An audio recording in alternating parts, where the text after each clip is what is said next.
ইরানের এমন এক অস্ত্র আছে যেটার নাম শুনলেই ইসরায়েল সহ অনেক দেশের ঘুম উড়ে যায়। নাম খোররামশার।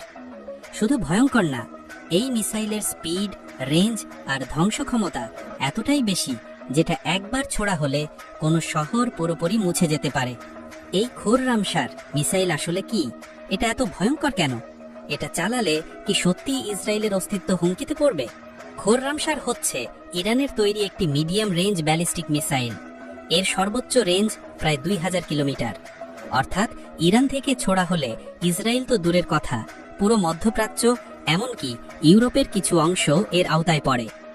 এর মাথায় যে ওয়ারহেড বসানো যায় তার ওজন প্রায় 1800 কেজি। তুলনায় সাধারণ একটি যুদ্ধ বিমানেও এত ওজনের বোমা বহন করা কঠিন। এর মানে দাঁড়ায়, একবার ছোড়া হলে পুরো একটি সামরিক ঘাঁটি, এমনকি বড় শহরের একাংশ উড়িয়ে দেওয়া সম্ভব। এই মিসাইলের সবচেয়ে ভয়ঙ্কর দিক হল এর গতি আর ম্যানুভার ক্ষমতা। খোররামশার এত দ্রুত চলতে পারে, প্রতি সেকেন্ডে 3 থেকে 4 কিলোমিটার। এমন গতিতে এলে প্রতিরক্ষা ব্যবস্থা অনেক সময় ধরে ফেলতে পারে না। আর এটা শুধু সরল পথে উড়ে যায় না, মাঝপথে দিক পাল্টাতে পারে, যার কারণে এটা ধরাই পড়ে না অনেক সময়। ইরান দাবি করে খোররামশার অনেক ধরনের ওয়ারহেড বহন করতে পারে। নিউক্লিয়ার না হলেও এর মাধ্যমে কেমিক্যাল বা কনভেনশনাল ভয়ঙ্কর অস্ত্র বহন করা সম্ভব। এই মিসাইল প্রথম প্রকাশ্যে আসে 2017 সালে। তখন ইরান একটা ভিডিও প্রকাশ করে যেখানে খোররামশার সফলভাবে উৎক্ষেপণ করে দেখানো হয়।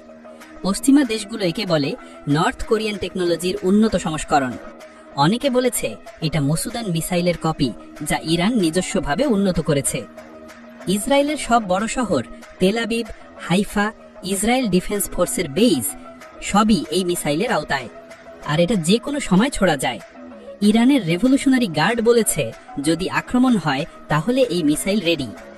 ইসরায়েল জানে ওদের মিসাইল ডিফেন্স সিস্টেম যেমন আয়রন ডোম বা ডেভিড স্লিং সেগুলো সবসময় সফল না, বিশেষ করে যদি একসাথে একাধিক মিসাইল আসে। আর খোররামশার শুধু একটিই নয়, ইরানের কাছে এ ধরনের ডজন খানেক মিসাইল স্টকে আছে বলে অনেক সূত্র জানায়।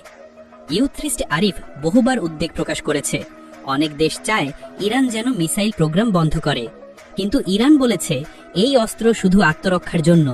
কেউ যদি আক্রমণ করে তখনই ব্যবহার করা হবে। তবে দুনিয়ার রাজনীতিতে কখন কি হয় তা তো আমরা জানি। তো খোররামশার একটা মিসাইল না, এটা এক ধরনের বার্তা, যেখানে ইরান জানিয়ে দিচ্ছে আমাদের দিকে হাত বাড়ালে আমরা চুপ করে থাকব না। আপনি কি মনে করেন খোররামশার যদি একদিন সত্যিই ছোড়া হয় তাহলে কি সত্যি ইসরায়েলের অস্তিত্ব খুঁজে পাওয়া যাবে? কমেন্টে জানান আপনার মতামত।